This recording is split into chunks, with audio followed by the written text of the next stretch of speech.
नमस्कार, मैं हूं चरण सिंह राजपूत और आप देख रहे हैं द न्यूज 15।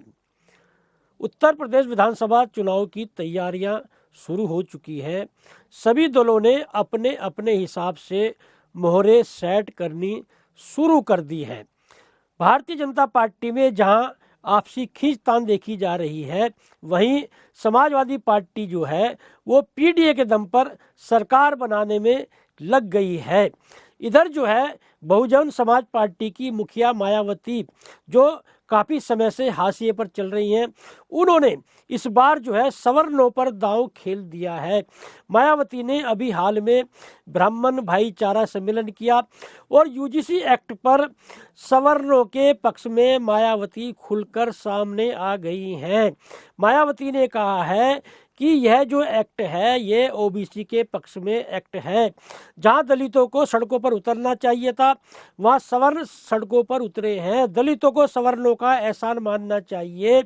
दलितों का जो उत्पीड़न है वो सवर्ण कम करते हैं, ओबीसी ज़्यादा करते हैं। मायावती का कहना ये है कि 80 से 85% जो है ओबीसी दलितों का उत्पीड़न करते हैं।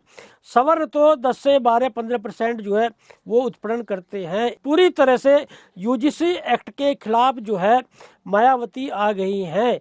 दरअसल मायावती जो है वो 2007 का इतिहास दोहराने में लग गई है। 2007 में यदि आपने देखा होगा, बहुजन समाज पार्टी ने अपने दम पर उत्तर प्रदेश में सरकार बनाई थी और तब मायावती को सवर्णों का साथ मिला था। उस समय ब्राह्मणों का एक तरफा साथ जो है मायावती ने कहीं ना कहीं हासिल कर लिया था।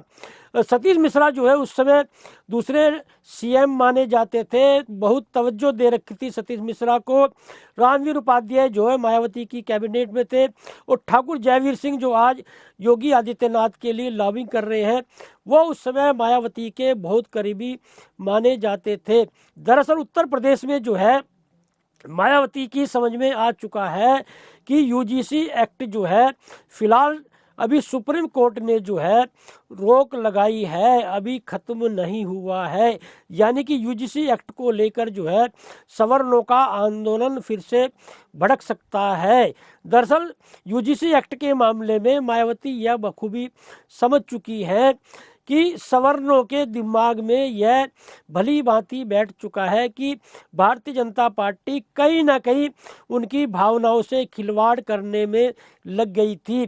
चुनाव में सवर्णों का वोट चाहिए, लेकिन अब जो है भारतीय जनता पार्टी को वो दलित और ओबीसी याद आ रहे थे। ऐसे में मायावती ने सवर्णों पर डोरे डाले हैं।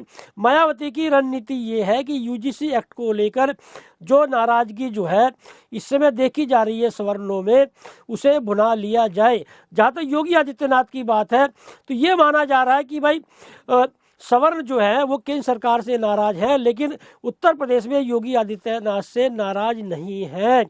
लेकिन जिस तरह से जो किसान मजदूर संगठन है उसके राष्ट्रीय अध्यक्ष ठाकुर पूरन सिंह ने योगी आदित्यनाथ को भी टारगेट किया, और यदि आपको याद होगा लोकसभा चुनाव में भारतीय जनता पार्टी के राजकोट से जो सांसद हैं पुरुषोत्तम रूपाला, उन्होंने जब राजपूतों पर आपत्तिजनक टिप्पणी कर दी थी तो ठाकुर पूरन सिंह ने पश्चिमी उत्तर प्रदेश में मुजफ्फरनगर में, बुलंदशहर में, मेरठ में, गौतम बुद्ध नगर में, कई शहरों में जो राजपूत पंचायतें की थी, उसी का परिणाम था कि पश्चिम उत्तर प्रदेश में कई सीटें जो है वो भारतीय जनता पार्टी ने खो दी थी, जिसमें सहारनपुर, मुजफ्फरनगर और कैराना प्रमुख रूप से थी। तो ये माना जा रहा है कि पूरन सिंह ने कहा कि भाई योगी आदित्यनाथ को यूजीसी एक्ट के मामले में बोलना चाहिए था कि हम अपने राज्य में यूजीसी एक्ट लागू नहीं करेंगे। योगी आदित्यनाथ की जो चुप्पी है वो भी कहीं ना कहीं यूजीसी एक्ट को समर्थन कर रही है। दरअसल ये बात जो है पूरन सिंह ने उस जो राजपूत आंदोलन है, जो सवर्णों का आंदोलन है, जब उस तरह की बात उठी कि उसमें जब नारे लगे कि मोदी तेरी खैर नहीं, योगी से बैर नहीं, तो उन्होंने कहा कि भाई योगी आदित्यनाथ भी इस मामले में खुलकर नहीं बोले। तो मायावती जो है ये देख रही हैं कि योगी आदित्यनाथ का विरोध भी यूजीसी एक्ट के मामले में पश्चिमी उत्तर प्रदेश में शुरू हो चुका है। ऐसे में मायावती का प्रयास ये है कि इन 2027 के विधानसभा चुनाव में दलित सवर्ण जो है काट खेल दिया जाए, दलित सवर्ण जो है वह गठबंधन कर लिया जाए। और इसमें कहीं से दो राय नहीं है कि सवर्ण जो है पीडीए के, जब समाजवादी पार्टी ने पीडीए बनाया तो पीडीए को लेकर समाजवादी पार्टी से नाराज हैं, तो समाजवादी पार्टी की ओर सवर्णों का जाना नामुमकिन माना जा रहा है। भारतीय जनता पार्टी से सवर्ण नाराज होते हैं, तो ऐसे में सवर्ण जो है बहुजन समाज पार्टी की ओर जा सकते हैं। तो यह रणनीति जो मायावती ने चली है, यह रणनीति कहीं ना कहीं मायावती की सफल भी हो सकती है। दरअसल मायावती की जो राजनीति है, मायावती बहुत सदी हुई राजनीति करती हैं।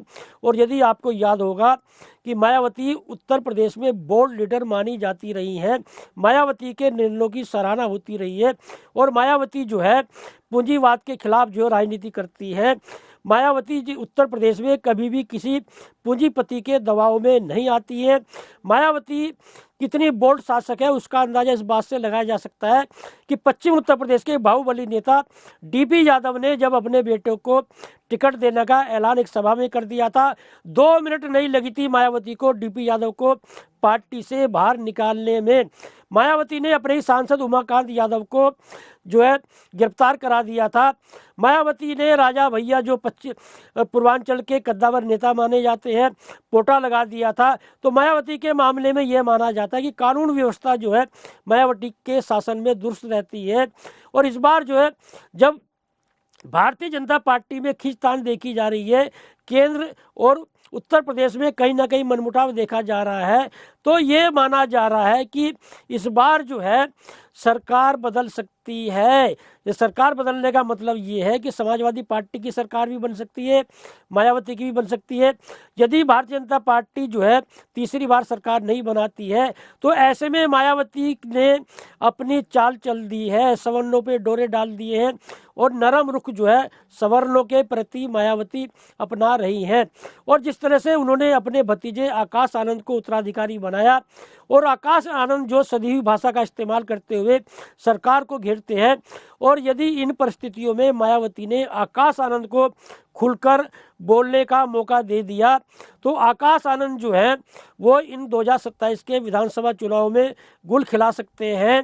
मायावती ने यह भी बोला यूजीसी एक्ट को लेकर कि भाई कुछ दलित नेता जो हैं वो समझ नहीं पा रहे यूजीसी एक्ट जो है वो दलितों के खिलाफ है। तो मायावती ने जो सवर्णों पर डोरे डाले हैं, जो सवर्णों को साधने की रणनीति जो है वो लेकर चल रही हैं, तो देखना ये होगा कि मायावती की यह रणनीति कितनी सफल होती है। यूजीसी एक्ट के मामले में जो है सवर्ण कितने समय तक भारतीय जनता पार्टी से नाराज रहते हैं, या फिर मायावती इस नाराजगी का फायदा उठा लेती है।